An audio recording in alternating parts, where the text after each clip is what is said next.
I want you to imagine yourself. You walk into class and you have about 5 minutes before your lecture starts. And you think, I have a little bit of time, so I'm gonna hop on TikTok. And you scroll for about 5 minutes and your professor walks in. And you think, they're probably gonna sit up for a minute, so I'm gonna continue scrolling and just wait until they start. And before you know it, an hour has gone by and you just doom scrolled the entire way through your lecture and you missed your entire class. Hi, my name is Edward Soshaki, and today I'm going to be talking about how social media algorithms are designed to maximize engagement, what the cause of it is, the problems that comes with it, and what solutions we can implement to have a safer and better social media experience. And you may be asking, what's the significance of this? Well, I can say that almost every single college student and many people, about 5.3 billion people in this world, utilize social media. And it is something that is so integrated with our daily lives. And it's important that we understand what social media algorithms are doing to us and how we can have a safe experience. And I am so interested in this topic. I'm a psychology major. I'm also a rhetoric minor. So just understanding how we communicate and so many different things and how they influence our brain, it just interests me so much. And not to brag, this is not a brag at all, but I deleted all of my social media accounts because I really saw how dangerous it is and how social media is really just captivating us in a negative way. So first, I'm going to be talking a little bit of the causes of why social media algorithms are so dangerous and how they impact users. First, social media, it's designed for engagement. In the Orbit and colleagues 2024 study, they state that the social media algorithms are used to maximize engagement because the longer you stay on that device and that platform, the more ad revenue comes, the more ads show up, the more things that are getting you to buy things, get views, monetization. They are paying for your engagement. And that is what is keeping you on there, and it's just feeding you all this content that you love to see, and without even realizing it, it's making them money.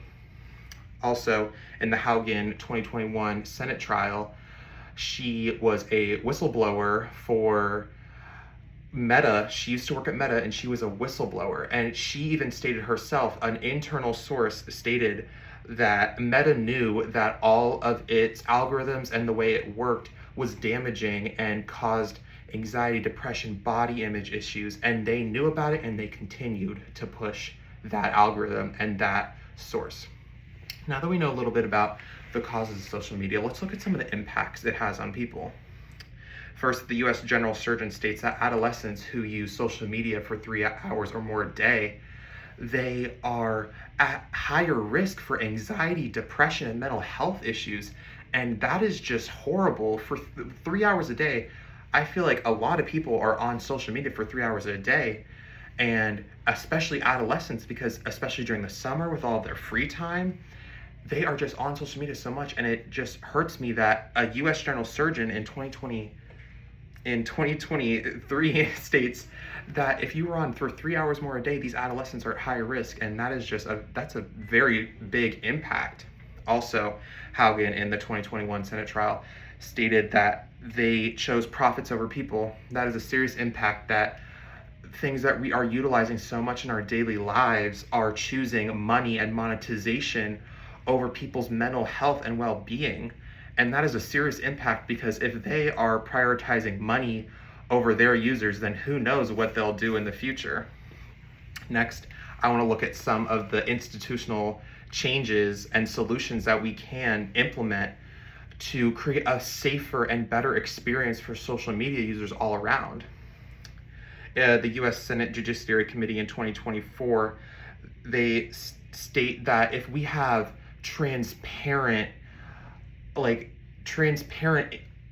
views on what social media can do about the algorithms that they have, and implement stronger safety for younger users, then that will just create a much safer and better experience for the user. I mean, if we can just show people and say what they're getting themselves into, maybe they'll take a step back, and maybe you will take a step back and realize, is this really good for me? Are there better things I can be doing with my time? Finally, in the Online Safety Amendment in Australia, they even passed a legislation around 2021. They passed a legislation establishing the world's strictest age amplification system for younger users to make sure that they are being safe. And it's just, in Australia, we have seen that is a better environment for younger people on social media. They are transparent about what social media can do and what its impacts are.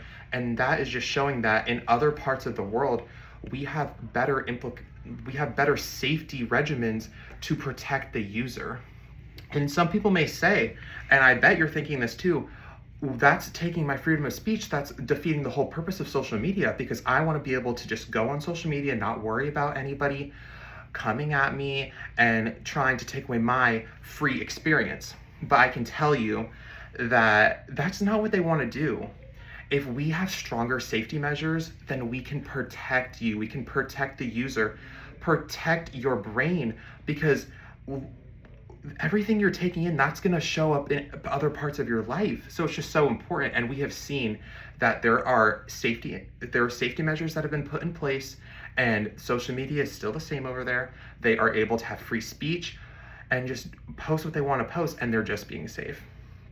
So in summary, we have seen how social media algorithms they're maximizing your engagement, and how the causes, impacts, and solutions, how we can move forward with that to really implement better safety procedures.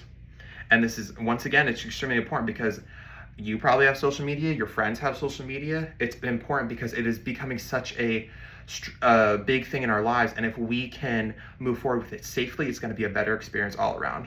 Now I want you to remember about that story that I told you at the beginning. You are doom scrolling for 5 minutes, and it turns into an hour.